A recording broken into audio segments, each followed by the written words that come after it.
qui sera ici. Mais ce que nous pouvons dire déjà, c'est que c'est un Quinois. C'est un Quinois, il est arrivé à l'âge de 9 ans ici en République démocratique du Congo. Donc c'est un pays qu'il connaît bien. Il a fait ses études, une bonne partie de ses études ici, M. Vincent Kariga. Et parmi les langues qu'il parle justement, il y a le lingala naturellement parce qu'il a passé sa jeunesse ici, donc en dehors du Kinyarwanda, sa langue, mais il y a le lingala, le français, l'anglais, et donc voilà un véritable polyglotte. Donc nous pouvons dire, donc nous sommes bel et bien le jeudi 2 juillet 2020, nous sommes en direct ici au palais de la nation, siège de la présidence de la République, où le chef de l'État, il a entouré de membres de son cabinet. On a aperçu, voilà, c'est M. Bouchiri qui est le conseiller diplomatique du chef de l'État. Il est du directeur des cabinets adjoints, les professeurs Kolongele et Bérande, et puis Madame la ministre des Affaires étrangères, Madame Nzenza, voilà, qui est là. Et donc voilà comment le chef d'État est entouré pour recevoir les lettres de créance de ces deux ambassadeurs plénipotentiaires. Et donc il s'agit ici de la catégorie 1. Ok, de représentants des diplomates, et donc ce sont des diplomates assis. Merci Giscard Kossema pour ces détails. Donc le protocole est bien observé. Le président de la République est à sa gauche, la ministre d'État, ministre des Affaires étrangères, suivi du directeur des cabinets adjoint, faisant intérim du directeur des cabinets, et à côté de lui aussi il y a le conseil diplomatique du président de la République. Voilà donc les raisons pour lesquelles la radio-télévision nationale congolaise se mobilise depuis ce matin pour vous permettre de ne rien rater de cette cérémonie qui, je vous le disais tantôt, a traversé les millénaires. C'est une coutume diplomatique qui s'est installée et devenue même indispensable quand des nouveaux ambassadeurs, des chefs de mission diplomatiques sont désignés pour représenter leur pays respectif et donc organisé avant leur entrée effective en fonction. Mais avant cette cérémonie, ils ont déposé leur facsimilé des documents, des lettres de créance auprès de la ministre des Affaires étrangères qui tout naturellement les conduit auprès du président de la République. Il s'agit cette fois-ci de la Grande-Bretagne qui a une très longue histoire avec la République démocratique du Congo, parce que déjà à la conférence de Berlin, la Grande-Bretagne s'y trouvait. Donc la République démocratique du Congo, et depuis sa création donc, cet environnement de la Grande-Bretagne. Le Rwanda, on ne peut pas en dire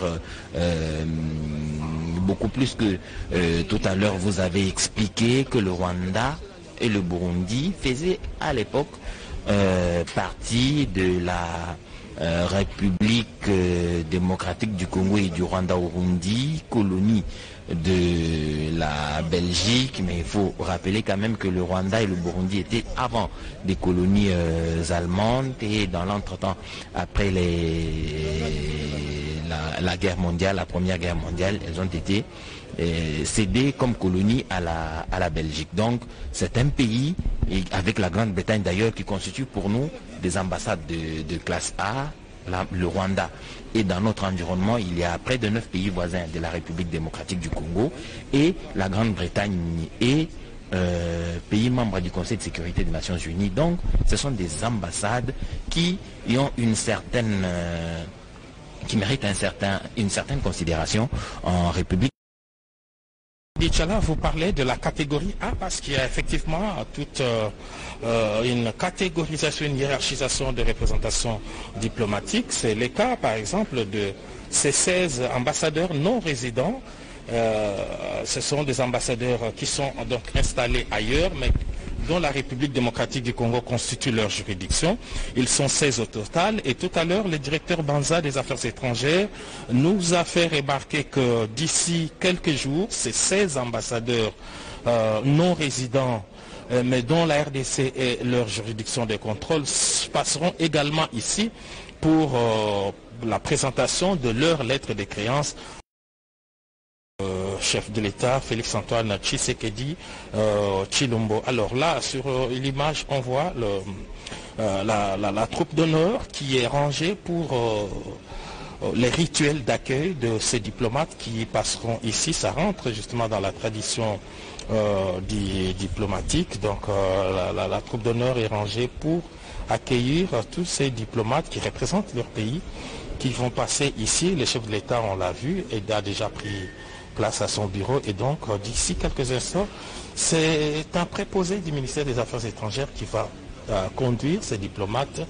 Il va traverser cette haie d'honneur et puis va aller auprès du chef de l'État pour déposer sa lettre de créance. Tout à l'heure, on parlait donc, j'ai dit, de cette histoire qui lie la RDC à ces deux pays dont les diplomates sont ici. D'abord le Rwanda, oui, le Rwanda, le Burundi et le Congo belge faisaient partie d'un même État. On l'appelait Congo belge, Rwanda, Burundi. C'est 77 ans d'une histoire commune. C'est vrai qu'en 1960, la RDC est devenue indépendante, mais il a fallu attendre 2 ans, en 1962, pour que... voilà, sur l'image, on voit déjà la première limousine qui approche ici. C'est pour amener les préposés, nous disons bien les préposés, parce qu'il sera ambassadeur à partir du moment où il va déposer sa lettre de créance auprès du chef. C'est le diplomate rwandais qui arrive, et nous allons voir sur l'image que le drapelet rwandais ne flotte pas encore. Donc ça, en diplomatie, ça a une signification particulière, c'est-à-dire que c'est un préposé, diplomate qui est là, et il va passer, et même lorsqu'il traversera la haie d'honneur, vous allez voir également que son positionnement sera différent, mais c'est au sortir du cabinet du chef de l'État, lorsqu'il a déposé sa lettre de créance, qu'il sort avec son statut d'ambassadeur. À ce moment-là, on va entonner les 2 hymnes nationaux, donc du Rwanda, de son pays, et de la République démocratique du Congo. Donc voici Vincent Karega qui est accueilli par M. Banza du ministère des Affaires étrangères, et puis le directeur du protocole d'État de la République démocratique du Congo, John Nyakeru. Voilà, cette enveloppe, c'est ça justement, sa lettre de créance qu'il va présenter auprès du chef de l'État. Il va traverser la haie d'honneur. Vincent Karega, 57 ans, nous l'avons dit. Il est arrivé en République démocratique du Congo à l'âge de 9 ans, nous a-t-on rappelé. Il a fait une partie de ses études ici, à Kinshasa d'abord. Voilà pourquoi il parle très bien lingala. Je pense qu'à la fin, nous aurons l'occasion de lui poser quelques questions. Le français, le Kinyarwanda et l'anglais. Un véritable polyglotte. Ces détails protocolaires dont nous parlions, observez bien sa position en ce moment, et nous reverrons la même position à la sortie. Donc à ce moment-là, on ne chante pas l'hymne, c'est un préposé qui va se présenter vers le chef de l'État, et c'est au sortir de cette salle qu'il sera revêtu de son titre d'ambassadeur extraordinaire et plénipotentiaire de la République du Rwanda en République démocratique du Congo. Donc la haie d'honneur, sitôt fini, il va prendre les marches. Regardez bien donc sa position par rapport au protocole d'État. Il est bien à sa droite, et vous verrez qu'à la sortie ce sera l'inverse. Donc c'est des détails importants. L'autre détail, c'est qu'il est arrivé seul. Il est arrivé seul. Je pense qu'il y a, lui, juste un autre officiel rwandais qui est derrière lui. Les autres sont des Congolais. Les voilà qui prend donc des marches et d'Ichala pour aller vers le bureau du président de la République, où il est déjà confortablement installé, avec lui, Madame Tumba Nzenza, ministre des Affaires étrangères, les directeurs des cabinets intérimaires du chef de l'État, professeur Ebegan de Kolongile, et puis M. Bouchiri, le conseiller diplomatique du chef de l'État. Nous sommes déjà donc dans le couloir et d'Ichala, c'est dire que dans quelques instants, il va entrer au bureau du chef de l'État. Bien sûr, Giscard Koussema, l'ambassadeur ou les préposés ambassadeurs du Rwanda qui est en train d'arriver pour déposer sa lettre de créance ou présenter sa lettre de créance auprès du chef de l'État pour qu'il devienne ainsi ambassadeur plénipotentiaire représentant la République du Rwanda en diplomatie. c'est un long processus arrivé jusqu'à à ce stade. Déjà même dans la désignation de l'ambassadeur pour un pays comme la République démocratique du Congo, les informations doivent être échangées auparavant. Et là, c'est la cérémonie même qui va faire de ce Vincent Karigera, ambassadeur extraordinaire et plénipotentiaire de la République du Rwanda en République démocratique du Congo. C'est à l'issue de cet échange, de sa remise de ces lettres de créance, comme il vient de le faire tout à l'heure, tout de suite sous vos yeux. Il est Vincent Karigera, ambassadeur extraordinaire et plénipotentiaire de la République du Rwanda, parce qu'à présent, il vient de présenter ses lettres de créance au président de la République, Félix-Antoine Tshisekedi, dont il y a quelques jours, le président rwandais a affirmé que les relations sont très très bonnes entre la République démocratique du Congo et les échanges réguliers entre ces deux chefs d'État font donc que la représentation au plus haut niveau des missions diplomatiques est décidée et que Vincent Karigera est la personne identifiée par son gouvernement et envoyée en République démocratique du Congo avec bien sûr l'accord de la RDC avant qu'il quitte son pays pour venir le représenter ici à Kinshasa. Depuis son avènement, le président de la République Félix-Antoine Tshisekedi Tshilombo si je mes comptes sont bons, a effectué 4 voyages à Kigali. Vous savez bien que la RDC et le Rwanda se retrouvent dans plusieurs organisations. D'abord au niveau de l'Union africaine, les deux sont membres de l'Union africaine. Les deux pays sont membres de la CPGL et puis de la CIRGL également, la conférence internationale régionale sur la région des Grands Lacs. Les Rwandais et la RDC sont membres de la CEAC, la communauté économique de l'État de l'Afrique centrale. Et bientôt, dans les jours qui suivent, les deux pays seront membres de la East African Community. C'est une organisation sous-régionale dont la RDC est membre. Et le Rwanda, c'est justement parmi les pays qui sont favorables à l'adhésion de la République démocratique du Congo pour une véritable zone de libre-échange. Et donc, à la faveur de la dernière visite du chef de l'État au Rwanda, le président Paul Kagame avait clairement apporté son soutien à la République démocratique du Congo pour faire partie de cette organisation sous-régionale que nous avons appelée la East African Community, donc la IEC. Cela, en anglais, la IEC, la RDC, sera certainement le prochain pays membre. Donc c'est cette histoire commune entre les deux États.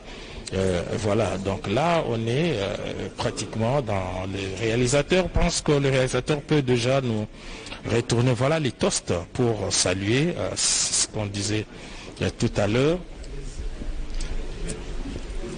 Le toast d'honneur donc pour accueillir l'ambassadeur rwandais en République démocratique du Congo. Je crois qu'on va nous proposer un autre plan pour rentrer à la troupe d'honneur parce qu'il y a le deuxième ambassadeur qui doit venir ici. Je crois que le réalisateur est en train de nous suivre de près parce qu'on devrait déjà rentrer devant la troupe d'honneur où il y a un autre ambassadeur qui est là.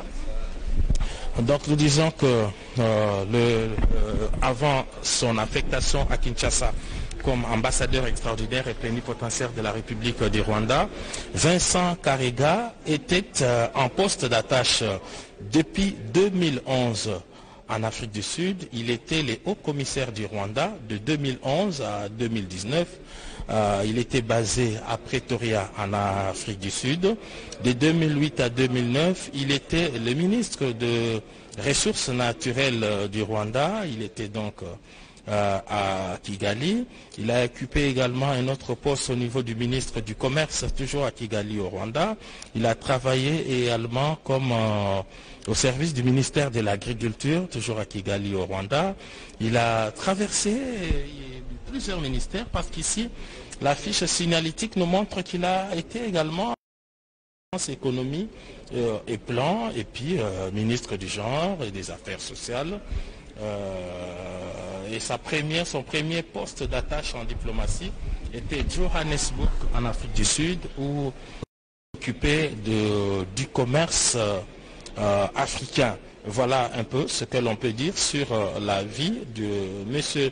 Vincent Karega, père de deux enfants. Il est marié à Madame Jeannette Boutera et ils ont 2 enfants.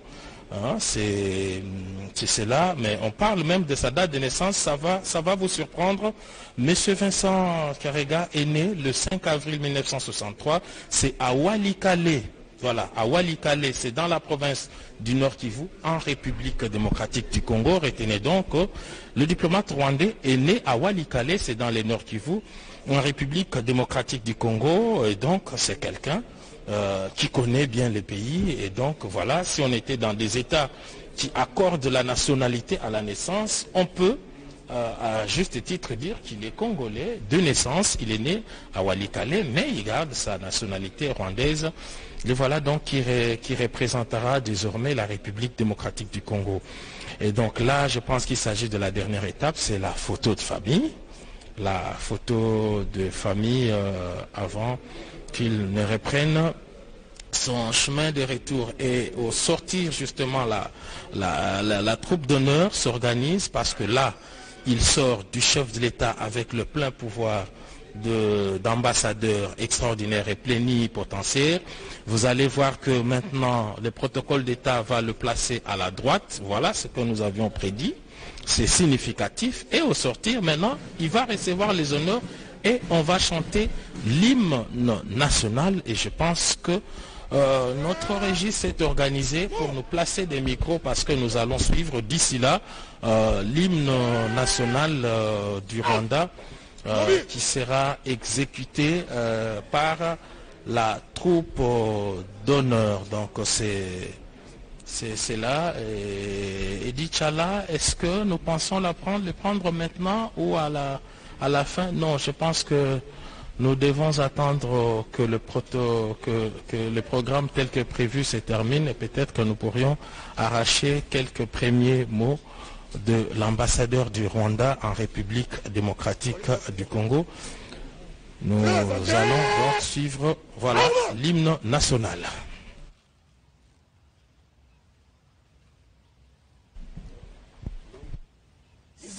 Aux hymnes nationaux.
l'ambassadeur du Rwanda, tout est fait. Ces lettres de créance ont été remises au président de la République. À présent, les hymnes nationaux viennent d'être exécutés. Il est en train de rentrer ambassadeur plénipotentiaire de la République du Rwanda en République démocratique du Congo. Ses relations avec le Rwanda, on le disait tout à l'heure, ont été tumultueuses bien sûr dans l'histoire, surtout les 20 dernières années, mais les dirigeants au plus haut niveau de ces États ont décidé de reconsidérer les positions des uns et des autres, regarder dans la même direction pour que les deux peuples bénéficient des avantages géographiques, mais surtout des richesses placées dans les sous-sols de ces deux États frères. Donc la République démocratique du Congo est éternellement voisine du Rwanda et rien ne pourra changer cet état de choses. Il faudrait donc que les peuples de ces deux pays se considèrent comme des frères et travaillent d'un commun accord pour le développement de cette région de l'Afrique. Ce ne sera que pour le bien de tous. Vincent Karega, ambassadeur extraordinaire et plénipotentiaire de la République du Rwanda en République démocratique du Congo, a bien eu la possibilité de devenir congolais parce que dans nos textes, il est prévu. Voilà donc, comme Giscard Kosema vous le disait tout à l'heure, maintenant le drapeau rwandais peut flotter, ce qui explique qu'il a à son bord un ambassadeur plénipotentiaire de son pays, qu'il représente valablement ici à Kinshasa en République démocratique du Congo. Donc la cérémonie pour lui est terminée. Nous attendons à présent, dans quelques minutes, selon l'organisation du protocole, l'arrivée de son Excellence Madame Emily Maltman, ambassadeur extraordinaire et plénipotentiaire de Sa Majesté britannique en République démocratique du Congo.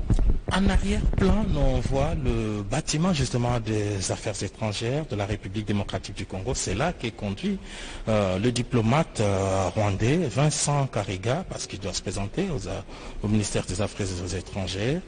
Et donc, c'est là qu'il a été conduit par les protocoles d'État. Et donc, dans les minutes qui suivent, on devrait voir également maintenant un autre préposé diplomate, cette fois, du Royaume-Uni en République démocratique du Congo. Alors, ce qu'on peut ajouter en ce qui concerne l'histoire rwando-congolaise, c'est que le président de la République, Félix-Antoine Tshisekedi Tshilombo, grâce à sa diplomatie agissante, est arrivé à faire le tour de 9 voisins de la République démocratique du Congo, et particulièrement avec le Rwanda, il y est allé à 4 reprises, simplement parce que d'abord en sa qualité du représentant de l'Afrique centrale et vice-président de l'Union africaine, il a eu à participer à plusieurs forums sur place, mais aussi et surtout parce qu'il assure aujourd'hui la comédiation dans un litige qui oppose deux voisins, le Rwanda et l'Ouganda. Donc après 4 réunions organisées à Kigali, en Angola, à Luanda, et puis une autre à Kinshasa, Nsele, et les 4 chefs d'État se sont retrouvés dernièrement à la frontière ougando-rwandaise. Il s'agissait donc d'ouvrir cette frontière fermée, mais la pandémie de la Covid-19 a perturbé, et nous pensons qu'entre-temps, il y a eu beaucoup d'avancées significatives entre les deux États, et donc le litige était sur le point d'être réglé. C'est un succès non moins important du président Félix-Antoine Tshisekedi Tshilombo avec le concours de son homologue angolais Lorenzo. D'ici quelques instants, la troupe d'honneur est en place, va accueillir un autre diplomate. Il s'agit de Madame Emily Maltman. Merci Giscard Kosema. Et donc nous pouvons voir la limousine qui arrive avec à son bord la préposée ambassadeur de Grande-Bretagne en République démocratique du Congo. La cérémonie sera exactement comme celle de tout à l'heure avec l'ambassadeur du Rwanda. Vous voyez que le drapelé est encore enroulé, plié. Il n'est pas en train de flotter. Ça veut dire que la cérémonie de tout à l'heure va lui conférer la qualité de l'ambassadeur plénipotentiaire de la Grande-Bretagne en République démocratique du Congo. Elle vient donc d'arriver. Émilie Maltman a derrière elle une longue carrière de diplomate de 2015 à présent. Elle était chef des opérations outre-mer de la Syrie à Beyrouth, c'est au Liban. Et de 2014 à 2015, elle est chef de l'équipe de conflit, stabilisation et humanitaire à la coopération britannique d'IFID à Kinshasa, chef de mission adjoint et chef de la section politique à Kinshasa de 2012 à 2014. De 2010 à 2011, elle est secrétaire privé auprès du ministre pour l'Afrique, Nations Unies et des questions de conflit. De 2008 à 2010, chef de l'équipe de partenaires stratégiques au département antiterrorisme du ministère des Affaires étrangères. De 2007 à 2008, il est premier secrétaire chargé de la sécurité à Kingston Council General, adjoint à Erbil. De 2006, chef du bureau Turquie, département Europe au ministère des Affaires étrangères. De 2004 à 2005, coordination présidentielle pour la justice et les affaires intérieures du représentant britannique auprès de l'Union européenne à Bruxelles. Et de 2003 à 2004, conseillère en charge de la justice et des affaires étrangères sur l'extension de l'Union européenne au ministère de l'Intérieur. C'est donc une diplomate rompue. Elle a une carrière qui démontre qu'il a déjà été à Kinshasa. Il connaît bien la République démocratique du Congo et qui ne sera que une promotion en termes de responsabilité parce qu'elle va être chef d'une mission diplomatique, en l'occurrence celle de la Grande-Bretagne à Kinshasa, Giscard Koussema. La Grande-Bretagne qui constitue un des partenaires traditionnels de la République démocratique du Congo. D'ailleurs, la Grande-Bretagne, c'est l'une des dernières étapes de visite d'État du chef de l'État Félix-Antoine Tshisekedi Tshilombo. C'était bien avant l'arrivée de la pandémie des Covid-19. Je me rappelle que le chef de l'État est passé par la Grande-Bretagne avant les États-Unis pour revenir enfin à Kinshasa. Et donc, voilà, c'est un partenaire non moins important. Madame Matman est déjà devant le bureau du chef de l'État et le proposé du protocole d'État est en train de l'inviter justement à entrer pour... voilà, la voilà qui avance pour présenter ses lettres de créance auprès du chef de l'État, Félix-Antoine Tshisekedi Tshilombo. C'est un rituel, nous l'avons toujours dit chaque fois que de besoin. C'est un rituel qui est très symbolique et qui a tout son sens au niveau de la diplomatie. Voilà, elle est accompagnée de deux autres diplomates parce qu'ils ont le rang de diplomate à un niveau inférieur certainement, à un niveau inférieur, voilà. Comme on l'a fait pour Vincent, le chef de l'État va souffler quelques mots, ce premier mot à son interlocuteur, à son interlocutrice, et celle-ci aussi, c'est des mots de remerciement généralement, c'est des mots de remerciement pour avoir accepté cette lettre de créance. Et donc, madame est par ce geste revêtue de ses pouvoirs d'ambassadeur plénipotentiaire du royaume de Kingdom, du royaume de Grande-Bretagne en République démocratique du Congo et d'Itchala. Merci Giscard Koussema. Comme tout à l'heure, on apprenait qu'il y aura ces ambassadeurs qui sont ailleurs, mais dont la juridiction comprend aussi la République démocratique du Congo, seront ici pour présenter leur lettre de créance auprès du président de la République Félix-Antoine Tshisekedi. Émilie Maltman, ambassadeur extraordinaire et plénipotentiaire du Congo, il est aussi à la tête d'une juridiction et ce n'est pas un hasard, c'est une coutume en diplomatie. La République démocratique du Congo aussi, dans certaines régions du monde, a un ambassadeur qui représente en tout cas le pays dans 3 ou 4 pays. C'est notamment notre ambassade en Inde est un exemple éloquent. L'ambassadeur de la République démocratique du Congo en Inde représente la République démocratique du Congo en Indonésie, dans toute cette région-là. Donc c'est des pratiques diplomatique régulière et courante, c'est aussi une façon de diminuer le coût des corps des diplomates à l'extérieur du pays. La RDC est une partenaire très importante sur le concert des nations. Son potentiel économique, ses ressources naturelles fait que la République démocratique du Congo a une voix qui peut être portée. Il suffit tout simplement que notre diplomatie, comme le président de la République, Félix Antoine Tshisekedi lui-même, s'est confié la mission de redonner la voix de la République démocratique du Congo dans les concerts des nations. Il faudrait bien que cette voix devienne audible pour que nous profitions de ce potentiel que la Providence a bien voulu nous conférer. Madame Émilie Maltman est arrivée en République démocratique du Congo pour la toute première fois en 2012.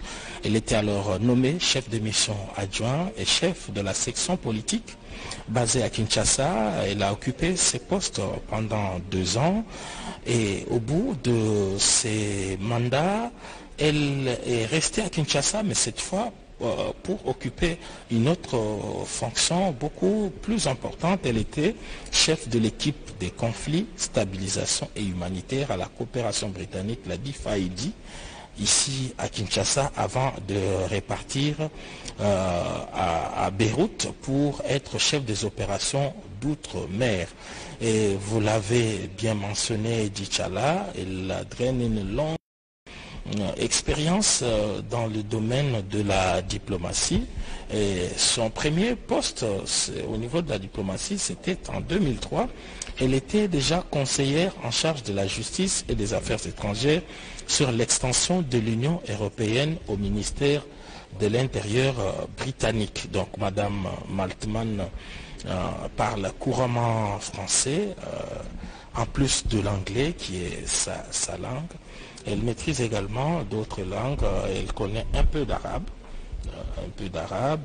J'imagine aussi elle peut décrypter quelques mots en swahili parce que dans le cadre de ses fonctions antérieures ici à Kinshasa, elle a sillonné l'est de la République démocratique du Congo et donc c'est un pays qu'elle connaît bien. Donc le Royaume-Uni et la République démocratique du Congo entretiennent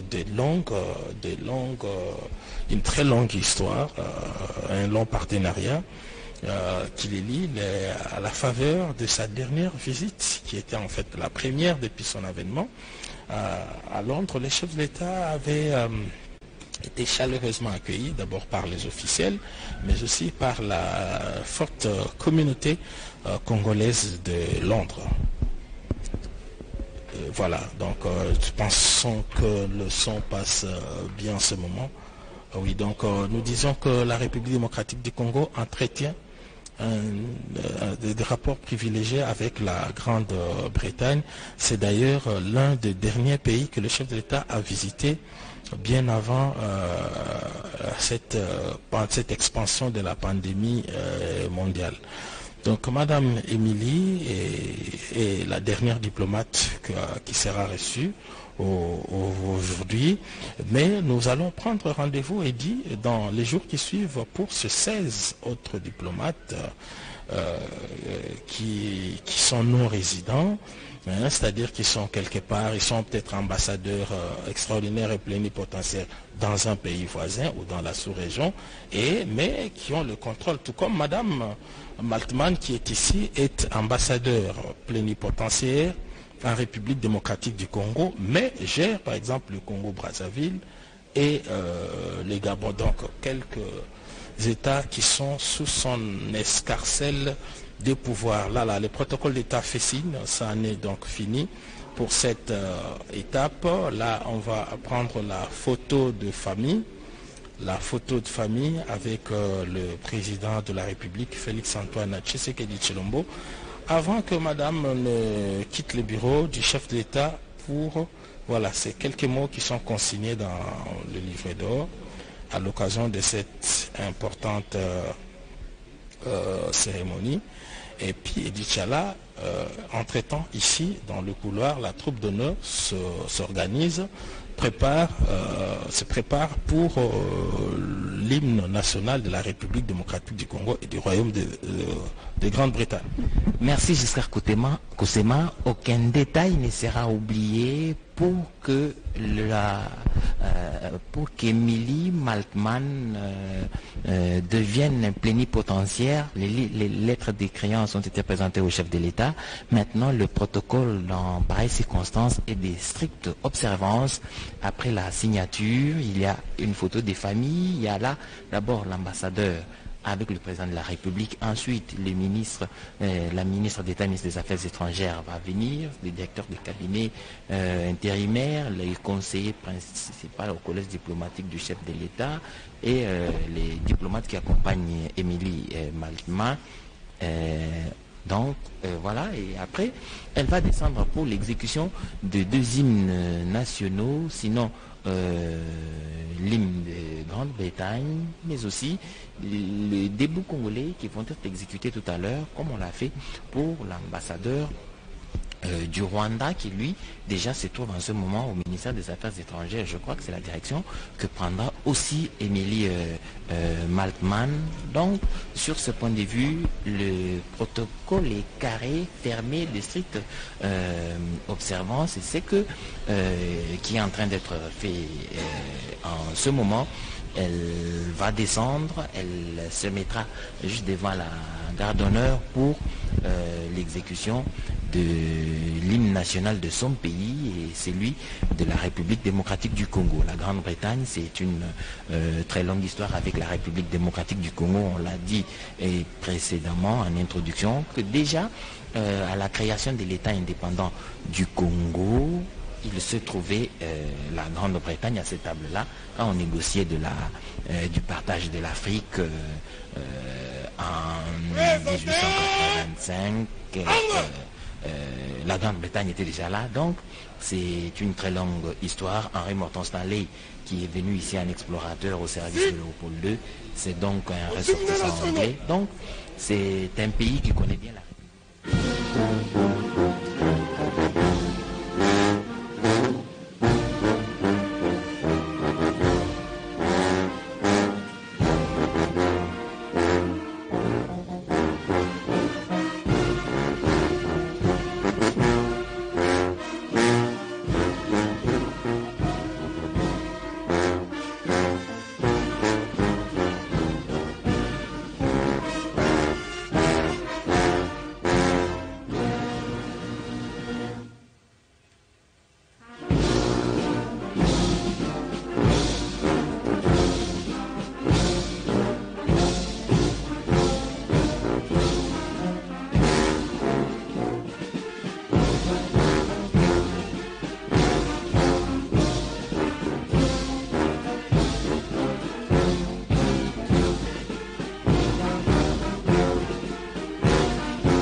L'hymne national de la République démocratique du Congo est donc exécuté.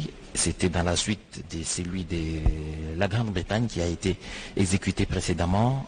Désormais, Émilie Maltman est l'ambassadeur extraordinaire et plénipotentiaire de Sa Majesté britannique en République démocratique du Congo. Il est en train de s'avancer tranquillement vers sa limousine pour repartir au ministère des Affaires étrangères où certainement un protocole est prévu et en pareille circonstance, on ne négocie pas beaucoup avec le protocole. Il est très strict et très sévère. Il faudrait bien le considérer comme tel. Cette cérémonie est une pratique, une coutume vieille comme les relations internationales elles-mêmes. Les représentations diplomatiques à un certain niveau, un niveau de représentation détermine le niveau de relations ou le niveau de considération d'un État avec un autre, et cela c'est perpétué dans les temps, et la pratique a ainsi traversé les époques. Aujourd'hui, elle s'exécute en République démocratique du Congo. Le drapeau de la Grande-Bretagne est donc libre. Maintenant, il peut flotter. À bord de cette limousine se trouve l'ambassadeur Émilie Maltman, qui représente la Grande-Bretagne désormais en République démocratique du Congo. Le chef de l'État, Félix Antoine Tshisekedi Tshilombo, qui s'est obligé cette remise ou ce retour de la diplomatie congolaise au centre de son action entre les États qui entretiennent des relations avec, permet donc de rappeler à chaque fois qu'il en a l'occasion que la RDC est ouverte au monde et a temps de partager des informations sur le plan économique, des informations sur le plan de développement avec tous ses partenaires privilégiés, et la Grande-Bretagne est parmi ses partenaires privilégiés. Giscard Kosema. Mais qu'est-ce qui m'arrive? Oui, Edi Tchala, comme ce que nous l'avions annoncé, nous sommes donc au terme de cette brève mais importante cérémonie de présentation de lettres de créance. Et donc aujourd'hui, le président de la République, Félix Antoine Tshisekedi Tshilombo, a reçu les lettres de créance de deux ambassadeurs extraordinaires et plénipotentiaires. Le tout premier arrivé ici, c'est Vincent Kariga, 57 ans, père de deux enfants, est un natif de la République démocratique du Congo. Il est né à Walikale dans la province du Nord Kivu. Il connaît bien la République démocratique du Congo pour avoir passé une bonne partie de son enfance ici. C'est ici qu'il a fait ses premières études avant de le poursuivre ailleurs. Vincent Kariga parle couramment le swahili, le français, l'anglais, le kinyarwanda. Et donc, Madame Émilie Maltman est aussi une habituée de la République démocratique du Congo. Elle connaît bien le pays pour y avoir travaillé de 2012 à 2015. Et elle a commencé au DFID, nous l'avons dit, avant d'être élevée chef d'équipe du conflit, stabilisation et humanitaire à la coopération britannique et DFID ici à Kinshasa et Dichala. Et tout à l'heure, le directeur du protocole d'État nous prévenait que dans les jours qui suivent, nous allons organiser une cérémonie similaire ici. Mais cette fois, ils seront à 16, ces ambassadeurs résidents. Et donc, aller ailleurs, mais dont la République démocratique du Congo reste dans le giron de leur administration diplomatique et d'Ichala. Giscard Kosema, cette pratique consacrée par la Convention de Vienne, la République démocratique du Congo observe naturellement. La République démocratique du Congo,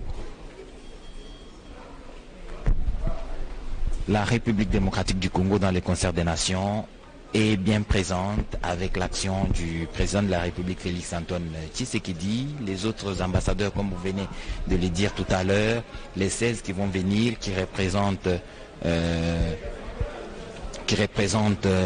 d'autres pays, et la République démocratique du Congo est dans le groupe des pays qu'ils couvrent, seront ici, c'est ce que nous a dit le protocole d'État, et ils seront ici pour une cérémonie similaire. C'est du devoir de la diplomatie et des pratiques, des coutumes. Il faudrait qu'ils viennent présenter leurs lettres de créance pour qu'ils soient considérés par la République démocratique du Congo comme des véritables ambassadeurs. Nous allons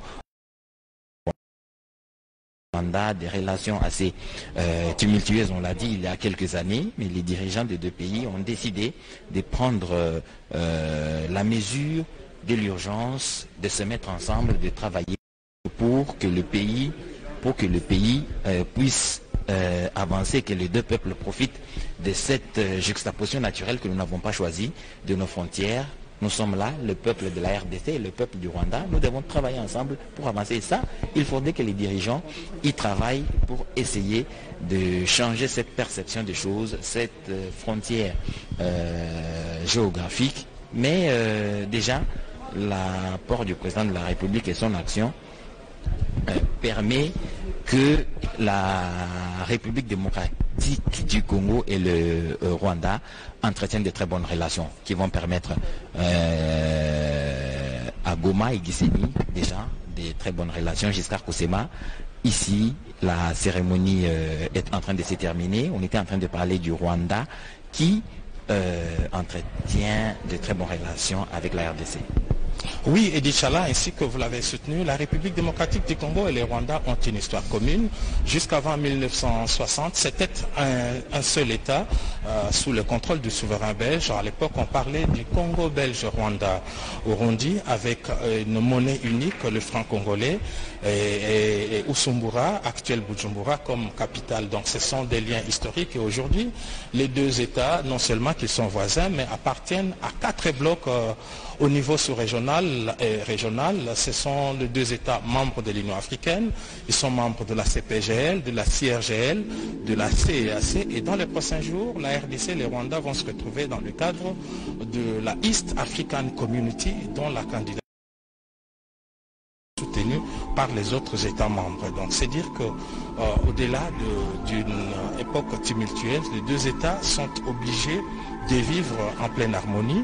Et aussitôt arrivé, le chef d'État Félix-Antoine Tshisekedi Tshilombo avait mis un accent particulier sur cet aspect. Voilà pourquoi il n'a pas hésité à 4 reprises de faire le déplacement du Rwanda pour redynamiser les relations et ouvrir une autre page.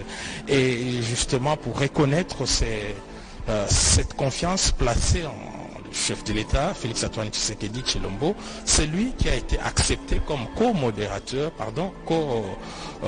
disons réconciliateur dans la crise qui oppose le Rwanda à l'Ouganda et dont les premiers pas ont été appréciés tant au niveau africain qu'au niveau sous-régional. Et puis avec la Grande-Bretagne, ce qu'on peut dire, c'est que c'est aussi un partenaire traditionnel de la République démocratique du Congo. C'est un privilège pour les deux États d'avoir un représentant à un très haut niveau. Aujourd'hui, Madame Maltman est ambassadeur extraordinaire et plénipotentiaire accepté ici en République démocratique du Congo. On peut y voir également la touche du chef de l'État, parce qu'il a visité il y a quelques mois seulement, il était à Londres, il était bien accueilli. À l'époque, il avait réaffirmé justement son intention de pouvoir ouvrir une page beaucoup plus heureuse avec le royaume de Grande-Bretagne.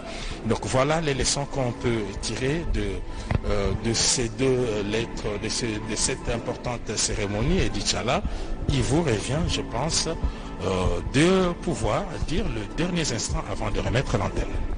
Merci Giscard Koussema, nos téléspectateurs, ceux en tout cas de la République démocratique du Congo, mais aussi d'ailleurs à travers le monde, viennent de suivre à travers la volonté de la radio-télévision nationale congolaise d'être à côté des spectateurs, cette cérémonie de présentation des lettres de créance de l'ambassadeur Vincent Karega, ambassadeur plénipotentiaire du Rwanda en République démocratique du Congo, et de Madame Émilie Maltman, si je me trompe, Émilie Maltman, ambassadeur de la Grande-Bretagne en République démocratique du Congo.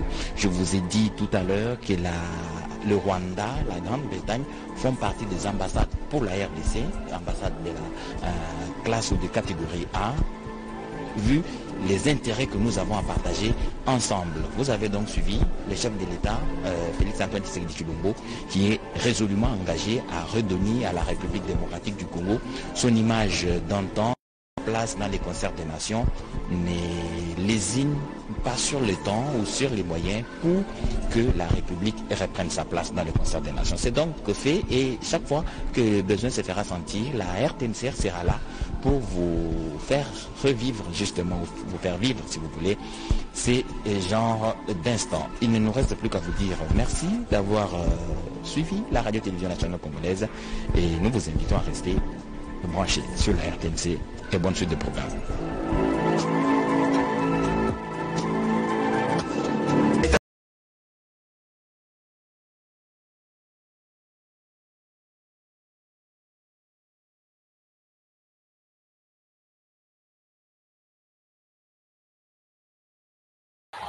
Il y a 60 ans, nos pères fondateurs, parmi lesquels Joseph Kasavubu et Patrice Lumumba, sont parvenus à concrétiser la profonde aspiration du peuple congolais à l'émancipation.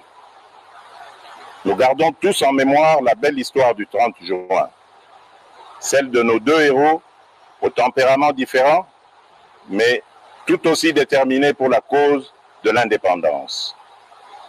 À cet égard, il me paraît juste, 60 ans plus tard, de réconcilier ces deux approches et d'élever Joseph Kasavubu, longtemps oublié, au rang largement mérité de héros national. Dans le même ordre d'idées, je viens de signer l'ordonnance portant nomination du maire et du maire adjoint de Lumumba-Ville dans la province du Sankourou, rendant celle-ci effective et opérationnelle.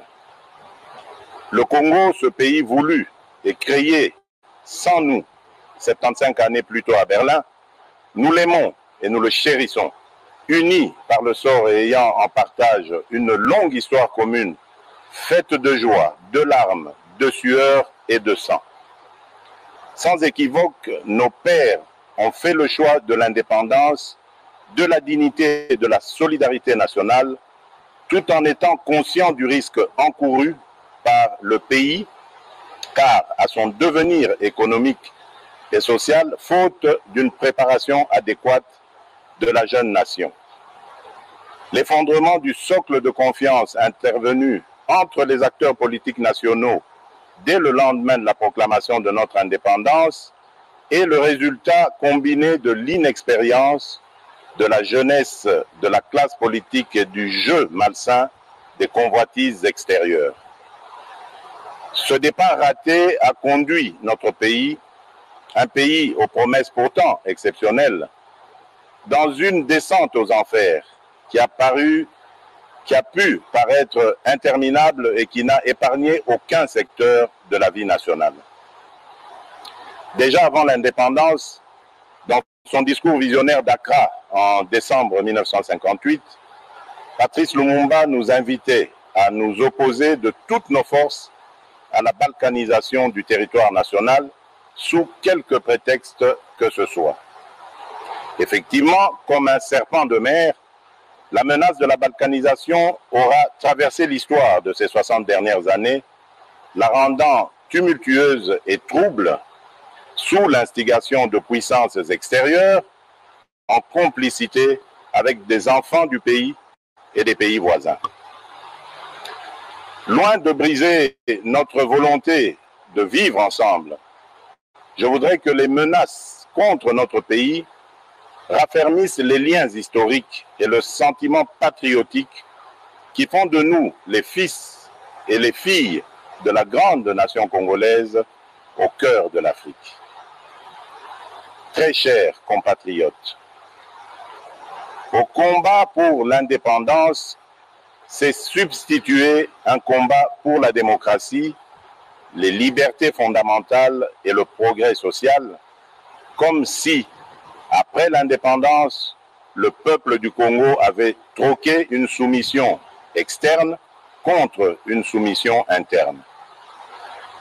60 ans durant, malgré les vicissitudes et leur cortège de conséquences douloureuses, notre patrie est restée une et indivisible. Je sais gré à toutes les filles et à tous les fils de la République qui ont lutté jusqu'au sacrifice suprême dans leur détermination à préserver l'intégrité de notre territoire, l'unité nationale et les droits humains. Je n'oublie personne. Je pense à nos vaillants officiers et soldats qui travaillent nuit et jour dans des conditions extrêmement difficiles. Je pense à nos mamans et nos sœurs martyrisées dans leur chair. Je pense à nos enfants victimes des conflits, à qui un triste destin a arraché le simple droit d'espérer. Je pense à nos classes laborieuses, à nos paysans, à tous ceux qui chaque matin affrontent des difficultés de tout genre pour subvenir aux besoins de leur famille. Je pense à l'ensemble de nos forces vives, et en particulier tous les combattants et martyrs de la démocratie, qui, dans la suite d'Étienne Tshisekedi d'heureuse mémoire, ont affronté les répressions les plus sanglantes, les plus barbares, depuis les temps forts de la guerre froide jusqu'à la veille des élections de décembre 2018. Je pense à nos filles et à nos fils, lâchement abattus dans les rues de nos villes et de nos villages, jusqu'à l'intérieur des églises ainsi profanées. Je n'oublie personne, je n'oublie rien, aucune douleur, aucun déchirement ne doit être oublié. Au nom de l'ensemble du peuple congolais, je m'incline une fois de plus devant leur bravoure. Leur héroïsme nous a permis de franchir une étape importante dans notre marche vers l'instauration d'une nation respectueuse de la personne humaine et du caractère sacré de la vie. Mes très chers compatriotes, à vous tous, mes amis, qui avez lutté sans relâche à nos côtés, je vous demande de faire de ce 30 juin 1960 une date illustre que vous garderez ineffaçablement gravée dans vos cœurs. Une date dont vous enseignerez avec fierté la signification à vos enfants pour que ceux-ci, à leur tour, fassent connaître à leurs fils et à leurs petits-fils l'histoire glorieuse de notre lutte pour la liberté. Cet appel prophétique lancé par Patrice Emery Lumumba le 30 juin 1960, je vous demande de le graver indélébile dans votre conscience, car plus que jamais, il demeure d'actualité. Dans sa longue quête pour la démocratie et l'état de droit, notre peuple a enduré les pires atrocités, crimes contre l'humanité et pillage de ses ressources. Aujourd'hui, 60 années plus tard, le devenir de la nation est toujours entre les mains d'une classe politique, toutes tendances confondues, qui demeure versatile et qui peine à arracher la nation du cercle vicieux de l'instabilité et de la pauvreté. Jugez vous-même de notre héritage commun 60 ans après. Alors que le revenu moyen par habitant était de 1 000 $ américains en 1960, il est estimé à 400 $ américains aujourd'hui, en termes constants. Autrement dit, le Congolais moyen a perdu 60% de sa richesse au cours des 60 dernières années. Notre pays est paradoxalement aujourd'hui l'un des pays les plus pauvres du continent, alors qu'il fut l'un des plus riches il y a 60 ans.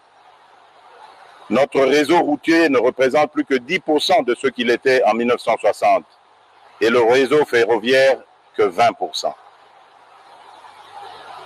Mes chers compatriotes, au lendemain de mon accession à la magistrature suprême, me conformant à mes obligations constitutionnelles et m'acquittant de mon devoir de redevabilité, j'ai prononcé le 13 décembre 2019 un discours sur l'état de la nation devant les chambres du Parlement réunies en congrès. Devant les honorables députés et sénateurs, j'ai eu l'honneur et la fierté de faire un tour d'horizon complet des principaux secteurs de la vie nationale autour des actions prioritaires de mon quinquennat contenues dans le programme du gouvernement. Il s'agit sur le plan politique du rétablissement de la paix et de l'instauration d'un État de droit. Sur le plan social, il y a notamment la gratuité de l'enseignement, la couverture sanitaire universelle et les logements sociaux. Sur le plan économique, la priorité a été donnée à l'accès à l'électricité et à l'eau potable, aux infrastructures et à la transformation structurelle de l'économie par sa diversification. Mes chers compatriotes, au moment où nous célébrons le 60e anniversaire de notre indépendance, je note que des pas importants ont été franchis. À l'est du pays, au nord et au sud Kivu, les groupes armés locaux et étrangers ont subi ces derniers mois une forte pression et enregistré de lourdes pertes. Plusieurs combattants issus de leur rang ont été soit capturés, soit démobilisés ou arrêtés, soit rapatriés dans leur pays d'origine. Les ADF sont à ce jour nettement affaiblis et délogés de tous leurs sanctuaires dans le territoire de Béni. L'armée réussit à déjouer plusieurs attaques terroristes de cette force du mal qui, de manière très isolée, mène des attaques ciblées contre les populations civiles. Je salue les efforts de nos officiers et de nos troupes sur le terrain et ma détermination d'en finir reste vive. En Ituri, le FRPI est engagé dans le processus de désarmement, de mobilisation et de réinsertion en cours de mise en œuvre. Ceci après la signature d'un accord de paix avec le gouvernement. Dans l'ensemble, des mesures non militaires sont davantage requises pour une meilleure mobilisation des communautés locales dans la lutte contre les forces négatives. Je réitère mon appel à tous les autres groupes armés afin de déposer les armes et de choisir la voie de la paix, sous peine de s'exposer aux sanctions coercitives de l'armée et à des poursuites judiciaires. Je condamne fermement les massacres des populations par des miliciens en Ituri, au nord et au sud Kivu. Tout en exprimant ma compassion aux familles durement touchées par cette barbarie ignoble, je les assure que ceci ne restera pas impuni. Chers compatriotes, comme je m'y étais engagé, l'établissement d'un État de droit est en marche dans notre pays. Le citoyen congolais a retrouvé la pleine jouissance de ses libertés fondamentales, de manifester, de résider dans son pays, de ne pas être arrêté pour des raisons politiques. La justice recouvre peu à peu son indépendance. Les avancées enregistrées l'ont été au prix de sacrifices extrêmes. Elles ne peuvent être annihilées par des manœuvres d'arrière-garde qui s'observent chez certains de vouloir légiférer pour déposséder le Conseil supérieur de la magistrature du pouvoir judiciaire qu'il détient pourtant par la Constitution. Point n'est besoin de vous rappeler que la justice élève une nation. La justice est pour un État de droit ce que le sang est pour le corps humain. Voilà pourquoi j'estime que les réformes dans ce secteur doivent être dictées non pas par le souci de s'assurer une protection d'une personne ou d'un groupe de personnes, mais plutôt par le souci d'apporter plus d'efficacité et d'efficience au fonctionnement de la justice. En considération de ces éléments, je n'accepterai sous aucun prétexte des réformes dans ce secteur qui, par leur nature et contenu, viendraient porter atteinte à des principes fondamentaux régissant la justice telle que prévue dans notre Constitution, notamment l'indépendance du pouvoir judiciaire, du pouvoir législatif et du pouvoir exécutif, le pouvoir régalien de nomination des magistrats, la gestion du pouvoir judiciaire confiée au Conseil supérieur de la magistrature et bien d'autres. Je m'étais également engagé à rendre l'enseignement de base obligatoire et gratuit pour tous. À ce jour, fréquenter l'école est devenu une réalité pour nos enfants, quelles que soient leurs conditions sociales. En effet, jusqu'à la rentrée de 2019, notre pays était l'un des derniers au monde où l'école primaire était encore payante. Les parents finançaient les 2/3 des coûts de scolarité et 4 millions d'enfants n'étaient pas scolarisés en 2018 parce que les parents devaient choisir entre les nourrir ou les faire étudier. Depuis que nous avons lancé cette grande réforme pour la gratuité, 2,5 millions d'enfants supplémentaires ont pu retrouver le chemin de l'école. Cependant, cet engouement salutaire met en exergue 2 autres importants défis que nous devons relever. Celui des infrastructures d'accueil et celui de la qualité de l'enseignement. Quelles qu'en soient les difficultés, nous sommes sur la bonne voie et nous restons déterminés. Nous pouvons nous réjouir de bénéficier du concours sans précédent de la solidarité internationale pour la prise en charge de cette réforme dont le coût est supérieur à $1 milliard par an.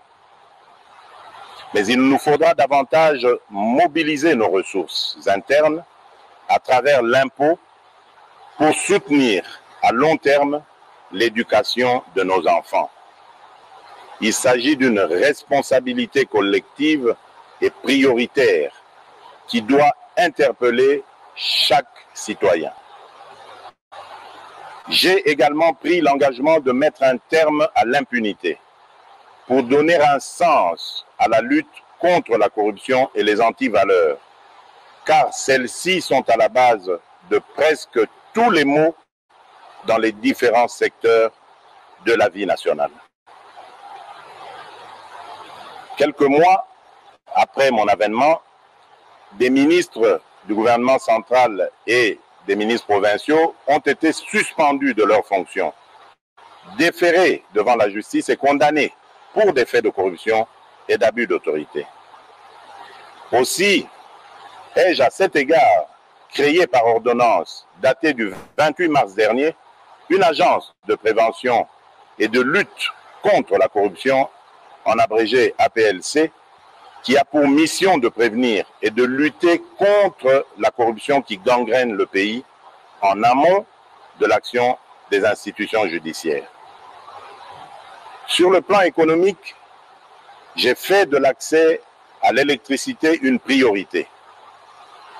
Plusieurs projets publics et privés sont en cours de démarrage, notamment une centrale solaire de 1000 MW à Kinshasa et d'autres à l'intérieur du pays.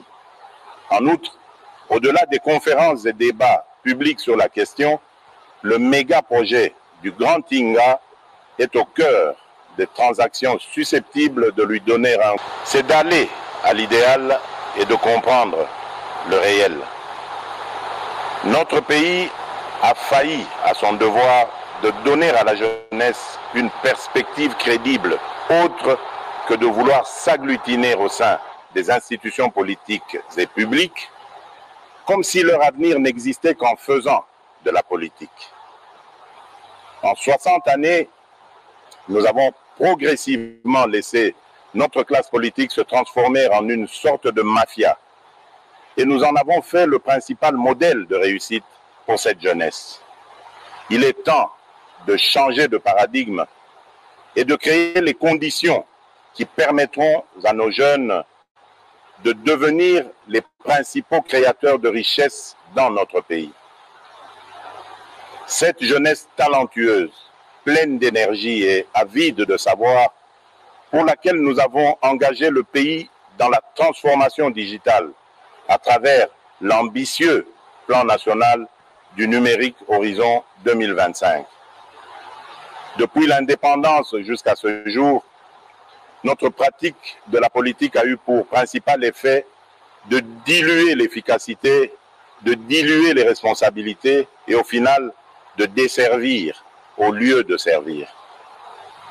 La lutte contre l'impunité, contre la corruption et les antivaleurs constitue les éléments centraux de ma stratégie, sans lesquels tout réel espoir de changement est impossible.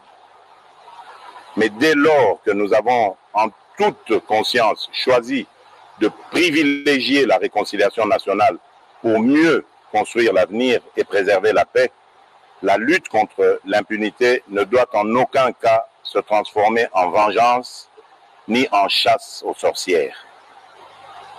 De même, aucune réconciliation crédible ne peut être envisagée si nous continuons avec les pratiques anciennes de la corruption, de la ruse et du crime. L'engagement que j'ai pris devant vous, devant ma conscience et devant Dieu, c'est de donner la chance à tous les Congolais sans envisager l'avenir en toute liberté et en toute quiétude, mais sur de nouvelles bases morales. En aucun cas, cet engagement ne peut signifier la poursuite de l'impunité. M'inspirant des Saintes Écritures, mon objectif n'est pas de voir les méchants périr, mais plutôt qu'ils changent, qu'ils soient sauvés et que le pays tout entier s'en réjouisse. À défaut, ils s'exposeront à la rigueur de la loi. Celle-ci étant faite pour révéler la faute, j'accorde à la restauration de l'état de droit la première des priorités dans mon combat pour l'édification d'un nouveau Congo. J'ai entendu certains parler avec ironie ou crainte de la République des juges. La réalité est plutôt que le pouvoir judiciaire demeure confronté à de nombreux défis en termes de ressources, de capacités et d'indépendance. La République démocratique du Congo ne compte actuellement qu'un magistrat pour 28 000 habitants, alors qu'un ratio minimum de 1 magistrat pour 5 000 habitants est considéré comme étant la limite de la couverture requise par les standards définis par l'Association internationale des magistrats. La dernière grande vague de recrutement des magistrats en République démocratique du Congo date de 2011. Nous avons donc un grand retard à rattraper. Mes chers compatriotes, j'ai à cœur l'ensemble de vos aspirations pour un Congo meilleur, un Congo paisible, plus juste et plus équitable.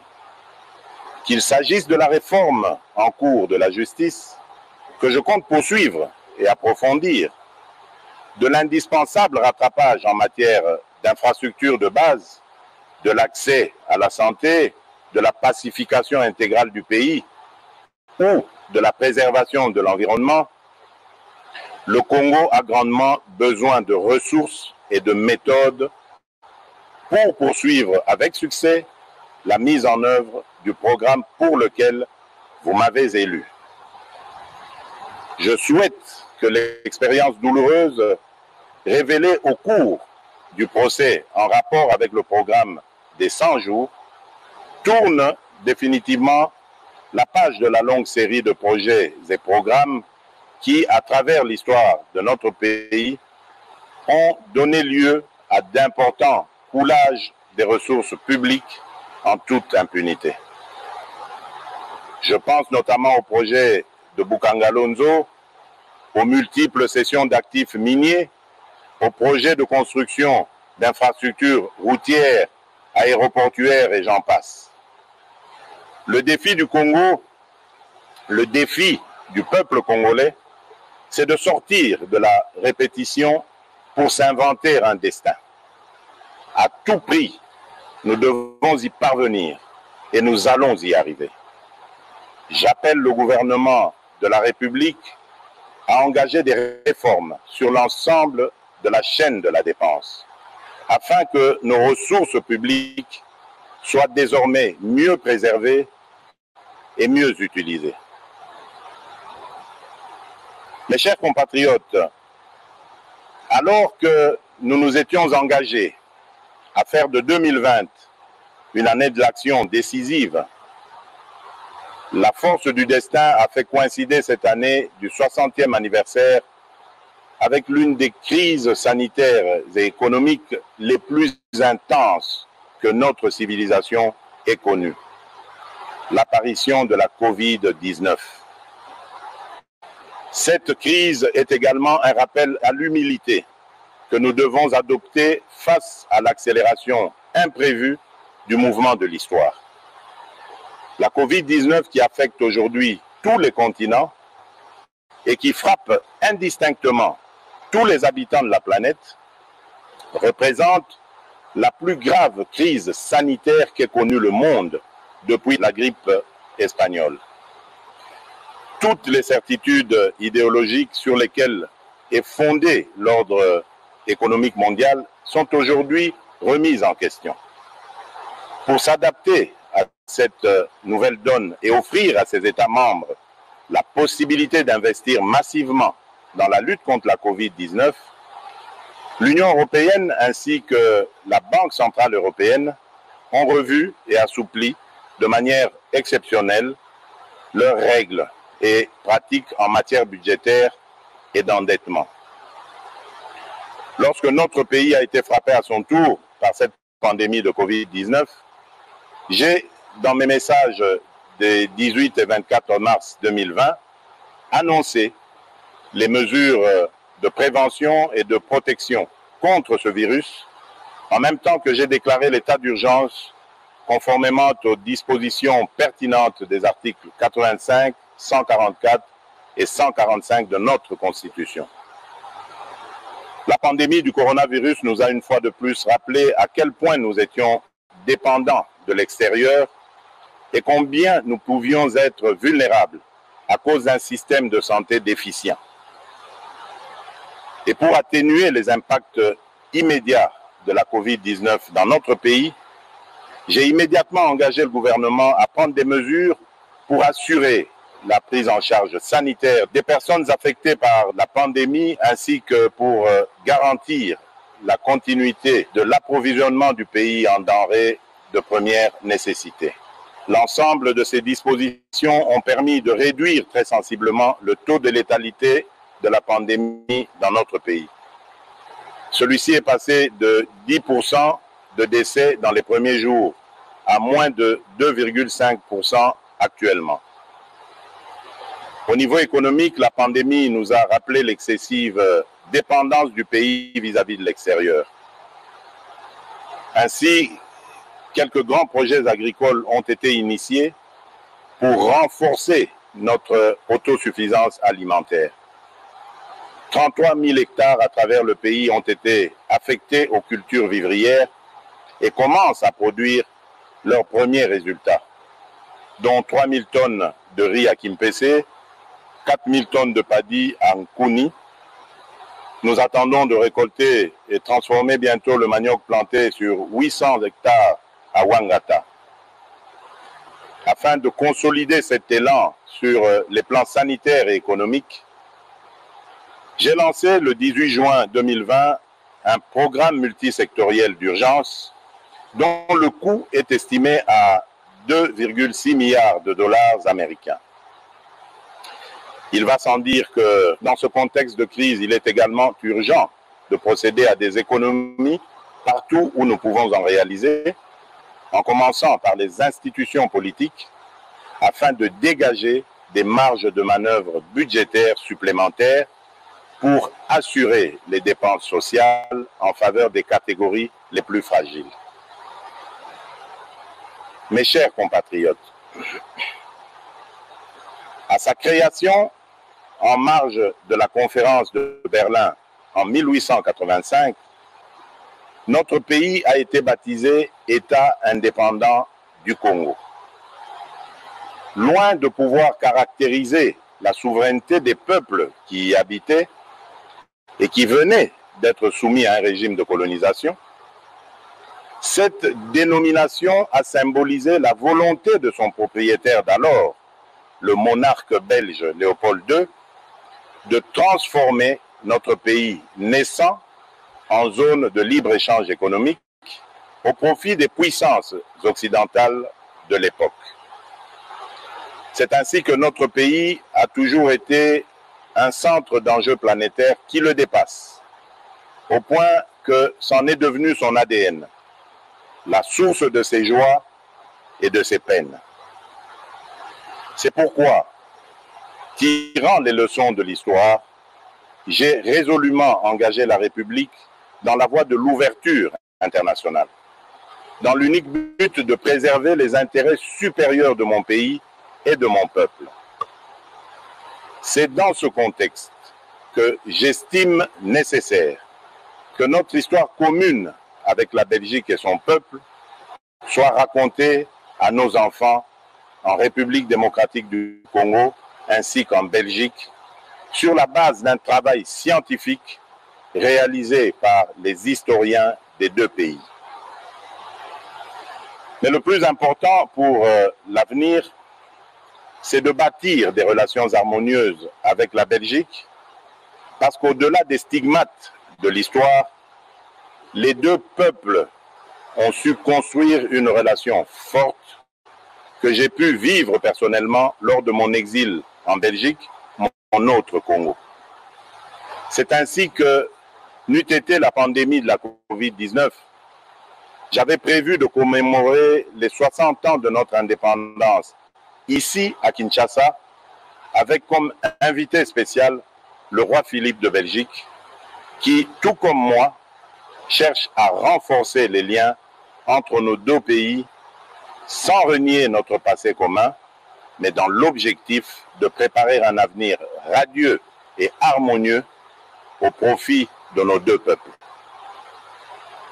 J'ai parcouru le monde durant ces 17 derniers mois pour porter mon message, que dis-je, notre message, celui de l'aspiration du peuple congolais à la paix, une paix sincère et durable avec tous, dans le cadre d'une coopération économique fondée sur des intérêts mutuels bien compris. J'ai reçu partout un accueil enthousiaste, parfois au-delà de mes attentes. Et la voix de la République démocratique du Congo dans le concert des nations compte désormais plus qu'avant. Notre pays, naguère victime de guerres d'agression, assure désormais des médiations de paix et offre ses bons offices, notamment entre l'Égypte et l'Éthiopie, en rapport avec le différend relatif aux eaux du bassin du Nil, ou encore aux côtés de l'Angola pour la recherche de la paix entre le Rwanda et l'Ouganda dans l'intérêt de la paix dans l'ensemble de la sous-région des Grands Lacs. Mais nombreux déplacements ont également hissé la coopération au développement en faveur de la République démocratique du Congo à un niveau sans précédent. Rien que pour la Banque mondiale et le Fonds monétaire international, depuis février 2019 jusqu'à ce jour, notre pays a mobilisé plus de 3,4 milliards de dollars en dons et en prêts approuvés par ces deux institutions, desquels environ 1 milliard ont déjà été décaissés. Au niveau bilatéral, les nouveaux engagements financiers générés en faveur du Congo à la suite de cette intense activité diplomatique dépassent le milliard de dollars, dont plus de 600 millions rien que pour les États-Unis d'Amérique, pays avec lequel nous avons établi une relation privilégiée et stratégique.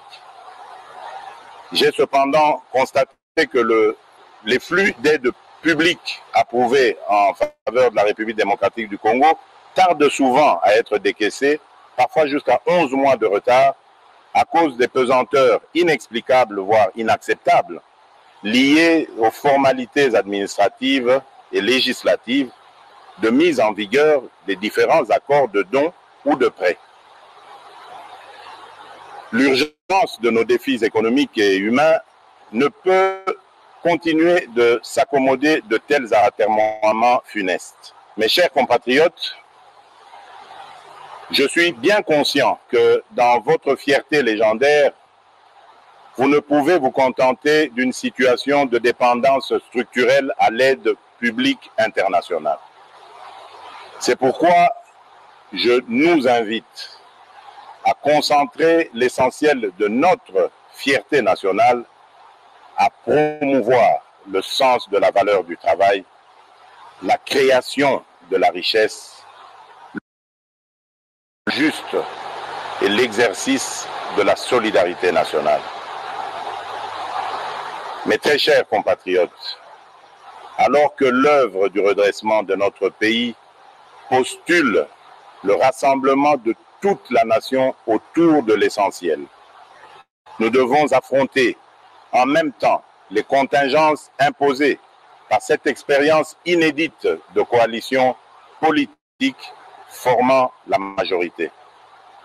Il est important que cette expérience inédite et sensible, mais que nous voulons salutaire, ne conduise à aggraver les problèmes de notre société en créant ou en renforçant l'hostilité mutuelle et la méfiance.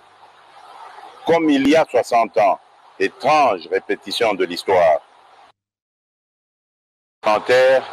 et un président de la République qui viennent de composantes politiques différentes, jadis en opposition frontale. N'est-ce pas un sort de l'histoire afin que nous réparions le péché originel qui a entraîné notre pays dans une succession de crises? C'est pourquoi, en tant que garant constitutionnel du bon fonctionnement des institutions, je ne ménagerai aucun effort pour m'assurer, via un dialogue interinstitutionnel régulier, qu'aucune crise inutile ne puisse perturber la stabilité du pays, si importante pour son essor. Permettez-moi néanmoins de saisir cette occasion symbolique de commémoration de l'indépendance pour réaffirmer qu'aucune majorité politique ou parlementaire, d'où qu'elle vienne, ne peut outrepasser les principes fondateurs de la République qui sont à la base du pacte social tel que consacré dans la Constitution du 18 février 2006, à savoir un État de droit indépendant, souverain, uni et indivisible, social, démocratique et laïque. Mes chers compatriotes, j'observe souvent la ferveur avec laquelle nombre de mes concitoyens s'indignent lorsqu'il est porté atteinte aux droits et libertés des personnes de couleur sous d'autres cieux, notamment dans les vieilles démocraties. Mais comment comprendre que ces mêmes concitoyens se retrouvent parfois parmi ceux qui attisent le plus le tribalisme et la haine lorsqu'il s'agit de la vie de nos compatriotes? Je combattrai avec la dernière énergie la résurgence de ces fléaux qui pourraient menacer le vouloir vivre collectif si chèrement acquis. Mes très chers compatriotes, qu'est-ce que 60 ans dans la vie de notre nation? Molière nous rappelle à juste titre que 60 ans, c'est la fleur de l'âge, qui nous fait entrer maintenant dans la belle saison. Soyons tous interpellés par les défis majeurs auxquels notre pays est toujours confronté, notamment celui de la maximisation des recettes publiques. Pour assurer la réussite du programme du gouvernement, je n'ai cessé d'exhorter ses membres et mes concitoyens à œuvrer à la restauration de l'état de droit, afin d'accélérer les flux d'investissement privés, qu'ils soient internes ou externes, ainsi que pour maximiser la mobilisation des recettes fiscales, pierre angulaire des ressources publiques. Très chers compatriotes, fonder un État moderne, un État normal, et vaincre la pauvreté décrétée cause nationale constitue toujours la pierre angulaire de ma vision pour notre pays. Sur ce chemin encore parsemé d'embûches et d'obstacles, je ressens toujours au plus profond de moi la force et la détermination de mes compatriotes quand, dans un écho grandissant et permanent, ils ne cessent de me rappeler leur leitmotiv, à savoir le peuple d'abord. Oui, le peuple d'abord est la boussole de notre action et la mesure de notre détermination. C'est vous dire que l'intérêt du peuple congolais constitue et constituera toujours le fil conducteur de toutes les réformes que j'entends voir le gouvernement de la République accomplir tout au long de mon mandat. À 60 ans, on n'a plus d'excuses. À 60 ans, on ne commet plus les mêmes erreurs. À 60 ans, on sort des discours creux et répétitifs et on prêche la sagesse et la droiture par l'exemple. À 60 ans, on pense à l'héritage et aux valeurs à léguer aux générations futures. Il est temps que nos ambitions personnelles viennent en dernier lieu et que les ambitions de notre pays soient notre priorité. Très chers compatriotes, c'est pour vous, avec vous et dans votre intérêt que nous allons réussir le mandat que vous m'avez confié. Bonne fête de l'indépendance à toutes et à tous.